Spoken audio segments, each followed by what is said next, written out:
क्या आपने कभी सोचा है कि आप इंस्टाग्राम को अपने घर वालों के सामने या फिर पब्लिक में यूज़ कर सकते हो या नहीं? मुझे पता है आप में से ज़्यादातर का आंसर नहीं होगा, पर अगर आपका आंसर हाँ है तो एक बार फिर से सोच लो।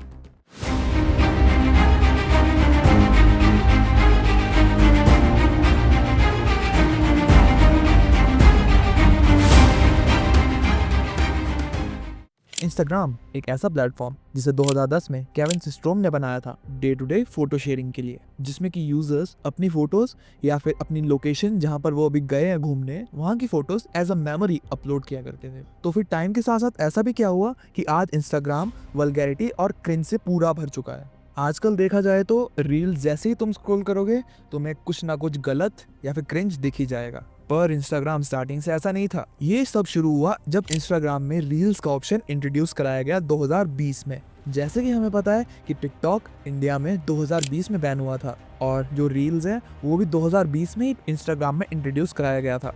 तो इसका क्या ये मतलब है कि स्पेशली इंडिया के लिए इंस्टाग्राम रील्स इंट्रोड्यूस कराया गया था? नहीं नहीं, क्योंकि टिकटॉक पे इंडिया से काफ़ी ज़्यादा क्रिएटर्स और काफ़ी ज़्यादा ऑडियंस थी। तब इंस्टाग्राम को एक तरीके से एक अपॉर्चुनिटी मिली कि अपनी तरफ, अपने प्लेटफॉर्म की तरफ जो वो क्रिएटर्स और ऑडियंस है उसको डाइवर्ट किया जा सके। इससे बेसिकली हुआ क्या कि जितनी भी ऑडियंस और जितने भी क्रिएटर्स टिकटॉक पे थे वो इंडिया में टिकटॉक के बैन के बाद डायरेक्टली इंस्टाग्राम पे शिफ्ट हो गए, क्योंकि इंस्टाग्राम पहले से तो एक सोशल मीडिया प्लेटफॉर्म था ही जहाँ पर वो अपने फोटोज़ वगैरह शेयर करते थे। जब से इंस्टाग्राम में रील्स इंट्रोड्यूस कराई, शॉर्ट फॉर्म कंटेंट इंट्रोड्यूस कराया गया, उसके बाद से वो सारे क्रिएटर्स इंस्टाग्राम पे रील्स या फिर कहा जाए शॉर्ट फॉर्म कंटेंट बनाने लग गए, जिससे कि हमें इंस्टाग्राम में एक काफ़ी ड्रास्टिक चेंज देखने को मिला। इंस्टाग्राम रील्स एक ऐसी जगह बन चुकी थी जहाँ पर कि लोग अपने दिन का बहुत सारा टाइम स्पेंड करते थे। पूरे दिन इंस्टाग्राम की रील्स में स्क्रॉल करते करते टाइम का पता ही नहीं लगता था। टिकटॉक की बैन की वजह से और इंस्टाग्राम रील के इंट्रोडक्शन की वजह से बेसिकली हुआ क्या कि जितने सारे टिकटॉक पे क्रिंज क्रिएटर्स थे वो सारे के सारे इंस्टाग्राम रील्स पे शिफ्ट हो गए, और उससे क्या हुआ, इंस्टाग्राम रील्स पे भी जो क्रिंज है वो बढ़ता गया। क्रिंज तक तो ठीक था, पर किसे पता था कि इंस्टाग्राम टाइम के साथ साथ एक ऐसा प्लेटफॉर्म बन जाएगा कि लोग जिसे अपने घर वालों या फिर पब्लिक में चलाने से भी डरेंगे। क्योंकि अगर आप इंस्टाग्राम में रील्स अनलिमिटेड स्क्रॉल किए जा रहे हो तो आपको नहीं पता कि अगली रील आपको कौन सी सजेस्ट की जाएगी, वो रील कुछ भी हो सकती है। और इंस्टाग्राम में बहुत सारे लूप होल्स है जिससे कि इंस्टाग्राम में वल्गैरिटी दिन प्रतिदिन फैलती जा रही है। अब मुझे कहने की ज़रूरत तो है नहीं, आपने खुद ही देखा होगा इंस्टाग्राम में आपको अलग अलग लड़कियां अलग अलग तरीके से डांस स्टेप्स करते हुए, मेनली वल्गर डांस स्टेप्स करते हुए आपको दिख जाएगी। अगर डांस स्टेप्स नहीं कर रही है तो कुछ वल्गर बोल रही होगी, अगर कुछ बोल नहीं रही है तो अपनी बॉडी को कहीं ना कहीं किसी ना किसी तरीके से तो एक्सपोज कर रही होगी। इसका मतलब मेरे कहने का ये नहीं है कि सारी ही लड़कियां इंस्टाग्राम पे ऐसी होती है।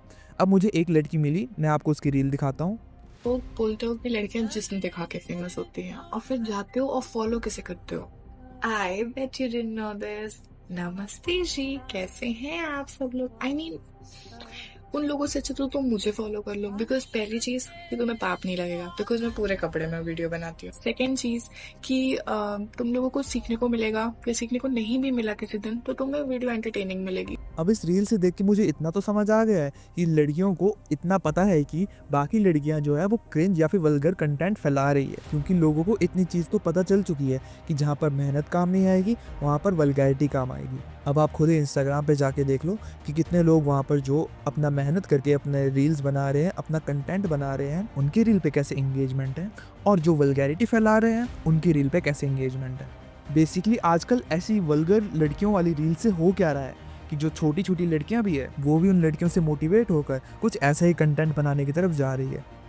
अब आपको इंस्टाग्राम पे कुछ ऐसे लोग भी मिल जाएंगे जो आपसे कुछ ना कुछ मांग ही रहे होंगे, फिर चाहे वो सौरभ जोशी से लैपटॉप मांगना हो या फिर अपने नए फ़ोन लेने के लिए अपने व्यूअर्स से एक रुपए की भीख मांगनी हो। आपको ऐसा कंटेंट और ऐसे लोग भी इंस्टाग्राम पे मिल जाएंगे। आपको कुछ ऐसे लोग भी इंस्टाग्राम पे मिल जाएंगे जो कि भगवान का नाम लेके आपसे कुछ मांग रहे होंगे, जैसे कि भगवान का नाम लेके आपसे लाइक या फिर आपसे कुछ पैसे मांग रहे होंगे, या फिर भगवान का नाम लेके आपसे कुछ करने के लिए कह रहे होंगे। अगर आपकी फीड में कुछ ऐसी रील्स आ रही है तो आप डायरेक्टली उसे नॉट इंटरेस्टेड कर सकते हो या फिर उस अकाउंट को रिपोर्ट भी कर सकते हो।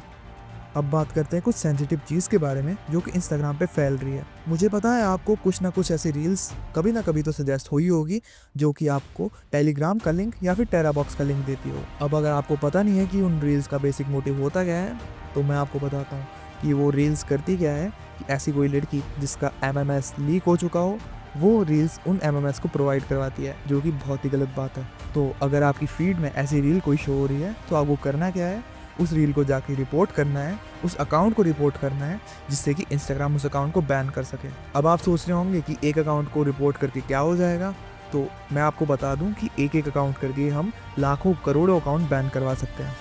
तो बस यार, आज की वीडियो के लिए बस इतना ही। वीडियो पसंद आई तो लाइक कर दो, चैनल को जाके सब्सक्राइब कर दो। वीडियो में कुछ इन्फॉर्मेटिव लगा तो अपने दोस्तों के साथ या फिर अपने परिवार वालों के साथ इस वीडियो को शेयर कर दो। मैं मिलता हूँ आपसे नेक्स्ट वीडियो में, तब तक के लिए बाय बाय।